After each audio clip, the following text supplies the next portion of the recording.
بسم اللہ الرحمن الرحیم۔ روزے سے متعلق مسائل عرض کیے جا رہے تھے۔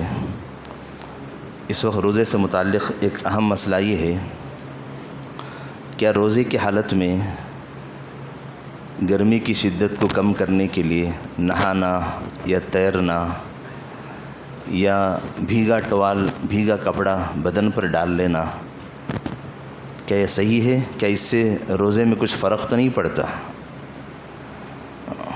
جواب یہ ہے کہ روزے کی حالت میں نہانے سے، تیرنے سے، بھیگا ٹوال بھیگا کپڑا جسم پر ڈالنے سے روزے میں کچھ بھی فرق نہیں پڑتا۔ البتہ تیرتے ہوئے اس بات کا لحاظ رکھنا چاہیے، احتیاط بھی کرنا ہے، کہیں پانی حلق میں نہ چلا جائے۔ اگر تیرتے ہوئے حلق میں پانی چلا گیا تو روزہ ٹوٹ جائے گا۔ آج کے اس نئے زمانے میں تیرنے کی اتنی زیادہ ضرورت نہیں ہے، کولر اور اے سی سے وہ مسئلہ حل ہو جاتا ہے۔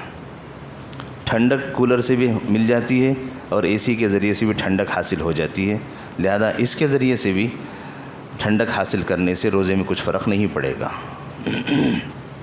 دوسرا مسئلہ کہ منہ میں اگر تھوک جمع ہو اور وہ تھوک کو روزے کی حالت میں آدمی نگلے، عموماً یہ مسئلہ بہت ساروں کو پیش آتا ہے، لوگ پوچھتے بھی ہیں کہ روزے کی حالت میں منہ میں جمع ہوا تھوک نگلنے سے کیا روزہ ٹوٹے گا؟ جواب یہ ہے کہ منہ کے اندر کا تھوک ہے، اندر ہی چلا جائے، اس سے کچھ فرق نہیں پڑتا۔ ہاں البتہ منہ میں مستقل تھوک جمع کر کے نگلنا، اس سے روزہ ٹوٹے گا نہیں، لیکن روزہ مکروہ ضرور ہوگا، کیونکہ یہ وہ عمل ہے جس کو آدمی دیکھتا بھی ہے تو کراہت کرتا ہے۔ تھوک بھی کوئی جمع کرنے کی نگلنے والی چیز ہے، تھوڑی وہ پیپسی یا شہد ہے، وہ تو تھوکنے والی چیز ہے۔ آدمی جمع کر کے نگلے، سنتا بھی ہے تو کراہت ہوتی ہے، لہذا اس سے روزہ بھی مکروہ ہوگا۔ مکروہ کا مطلب جب بندوں کو یہ چیز پسند نہیں ہے، اللہ اور اس کے رسول کو بھی یہ عمل پسند نہیں ہے، لہذا روزہ بڑا پاکیزہ روزہ ہے اور روزے کو احتیاط کے ساتھ اس کو سنبھال کے چلنا ہے۔ یہ روزے سے متعلق ایک دو مسئلے تھے۔ غسل سے متعلق، پانی نہانے سے متعلق جو باتیں پاکی اور صفائی کی اور شرم و حیا کی جو باتیں عرض کی جا رہی تھی، کہ کل ایک مسئلہ آیا تھا کہ واش روم میں نہانا کیسے ہے، کیا ننگا نہا سکتا ہے یا ضرورت کے درجے کا کپڑا پہن کر؟ تو کل بات آئی تھی کہ اگر ایسا بند کمرہ ہو، کسی کی نظر نہ پڑے، اگر کپڑے کی سہولت اتنی زیادہ نہ ہو تو آدمی ننگا نہانا چاہے تو نہا سکتا ہے، لیکن اس وقت قبلے کی طرف نہ منہ کر سکتا ہے نہ پیٹھ کر سکتا ہے، اس میں احتیاط کرنا چاہیے، اور یہ بہتر طریقہ نہیں ہے، بلکہ کچھ نہ کچھ کپڑا جسم پہ ہونا چاہیے، اللہ سے شرم تو ہونی چاہیے اس کو۔ مجبوری ہو تو الگ بات ہے۔ ایک تو ہے ایک بند کمرے اور واش روم کا مسئلہ، لیکن اگر کوئی بندہ سوئمنگ پول میں نہائے یا تالاب میں یا کسی عام جگہ پر جہاں لوگوں کی چلت پھرت ہو، وہاں اگر کوئی نہانا چاہے تو کیا اس موقع پہ جسم پر کتنا کپڑا اس کا ہونا چاہیے؟ یہ بھی اہم مسئلہ ہے، اس کو یاد رکھنا ہے۔ جو لوگ شوقیل مزاج کے ہوتے ہیں، جن کو تیرنے کا شوق بھی ہوتا ہے، سوئمنگ پول بار بار جاتے ہیں، یہ کوئی غلط کام بھی نہیں، اچھا کام بھی ہے، تیرنا بھی چاہیے، سنت بھی ہے، لیکن اس بات کا لحاظ رکھنا ہے جسم پر اس وقت کتنا کپڑا ہونا چاہیے۔ علماء نے مسئلہ یہ لکھا ہے کہ ناف سے لے کر بمبئی سے لے کر گڑگے تک، گھٹنے تک، اتنا حصہ ایک مرد کے لیے چھپانا فرض ہے، فرض، نہ اس کو دیکھنا جائز ہے نہ دکھانا جائز ہے۔ اتنا حصہ بمبئی سے لے کر گڑگے تک، اتنا حصہ کسی کا دیکھنا بھی حرام ہے، دکھانا بھی حرام ہے، اتنا بڑا گناہ ہے۔ لیکن ایک اچھا کام کرنے کے لیے جا رہا ہے، تیر رہا ہے، لیکن ایک فرض چھوڑ کر اگر وہ کام کر رہا ہو تو گناہ اس کو ملے گا۔ لہذا نہاتے ہوئے اس کا خیال رکھنا ہے، عام جگہ پر جہاں لوگوں کی چلت پھرت ہو تو اس جگہ پر اتنا حصہ تو اس کو چھپانا چاہیے، اگر اتنا حصہ نہ چھپائے گا تو وہ گنہگار ہوگا۔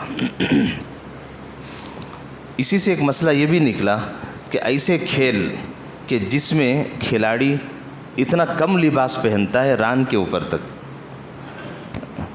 وہ کھیل آپ جانتے ہیں، فٹ بال ہو، چاہے وہ ہاکی ہو، ٹینس ہو، جو بھی ہو، کہ جس میں کہ ران گڑگے کے اوپر تک اگر کپڑے پہن کر کہ وہ کوئی بھی کھیل ہو، وہ کھیل نہ کھیلنا جائز ہے نہ دیکھنا جائز ہے۔ یہ نازک مسئلہ ہے، اس کی طرف توجہ دینے کی ضرورت ہے۔ جن کو ایسے کھیلوں کا شوق ہو تو وہ ایمان والا ہونے کے ناطے اس کو اس بات کا لحاظ ہونا ہے کہ اگر میں اس کھیل کو دیکھوں لیکن کھلاڑی کا لباس ران کے اوپر تک کا ہے، چاہے وہ مسلمان ہو چاہے غیر ہو، کوئی بھی ہو، لیکن اتنے حصے پر ہماری نظر پڑ جائے تو یہ دیکھنا حرام ہے۔ لہذا ایسا کھیل کا شوق بھی اگر ہو تو اس کو اپنا شوق اللہ اور اس کے رسول کے لیے چھوڑ دینا چاہیے۔ جتنی دیر وہ کھیل کو دیکھے گا تو کھیل کو دیکھنا کھلاڑی کو دیکھنے پر ہی منحصر ہوتا ہے، لہذا اتنی دیر اس کو گناہ ملتا رہے گا ایک حرام کام کرنے کا۔ اگر کھیلنے کا شوق ہو تو اس سے بڑا لباس پہن کر، گڑگے کے نیچے تک کے کپڑے پہن کر اس کو کھیلنا چاہیے۔ لہذا خلاصہ یہ ہے کہ اس مسئلے کا کہ اگر عام جگہ پر آدمی نہاتا ہو، چاہے وہ تالاب میں نہائے چاہے کسی سوئمنگ پول میں نہائے، کسی عام جگہ پر نہائے، تو اس کو اتنا لباس تو پہننا ضروری ہے ناف سے لے کر گھٹنے تک کا۔ اور ایسی جتنے بھی کھیل ناف سے لے کر گھٹنے کے اوپر تک کے کپڑے پہن کر جتنے بھی کھیل کھیلے جائیں یا کھیل دیکھے جائیں، نہ ایسا کھیل کھیلنا جائز ہے نہ ایسا کھیل دیکھنا جائز ہے، کیونکہ اس سے ایک حرام کام کرنا لازم آتا ہے۔ آدمی الٹا ایک نیک کام، ایک اچھا کام دیکھنے کے لیے بیٹھتا ہے، اچھا کھیل کھیلنے کے لیے جاتا ہے، لہذا الٹا وہ گناہ مول کے آتا ہے۔ لہذا ایسے کھیل بھی جائز نہیں ہے، اس کا بھی تھوڑا لحاظ رکھا جائے۔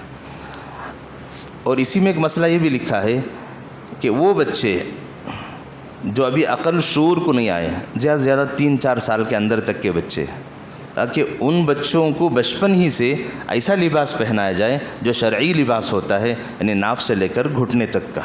ان کو چھوٹی سی نکر یا چڈی پہنا کے گھمانا اور پھرانا، اس کی وہ عادت ہو جاتی ہے، وہ بچے یہ سمجھتے ہیں کہ یہ بھی ایک لباس ہے، حالانکہ وہ کپڑا ہے جو ایک کپڑے کے اندر چھپانے کے والا وہ کپڑا ہے۔ لہذا بچپن ہی سے بچوں کو ایسے کپڑے پہنانے کی عادت ڈالیں جو شرم و حیا والے ہوں۔ یہ تو لڑکوں کے لیے ہے، لڑکیوں کا مسئلہ ہی نہیں ہے، ان کا تو سر کے بالوں سے لے کر پیر کے ناخن تک یہ بچیوں کو پردے میں رکھنے کا ابھی سے مزاج بنانا ہے، یہ مردوں کا مسئلہ ہے، یہ فرض مقدار کا یہ حصہ ہے۔ ہاں، اور آگے شرم حیا کی بات یہ ہے کہ سارا جسم ڈھکا رہے۔ فرض مقدار اگر پوری ہوگی، اب آگے پورا جسم چھپانا یہ شرم حیا میں داخل ہے، یہ انسان کی فطرت میں ہے اور ایمان والے کی خوبیوں میں سے ہے۔ اللہ ہمیں عمل کی توفیق عطا فرماتے ہیں۔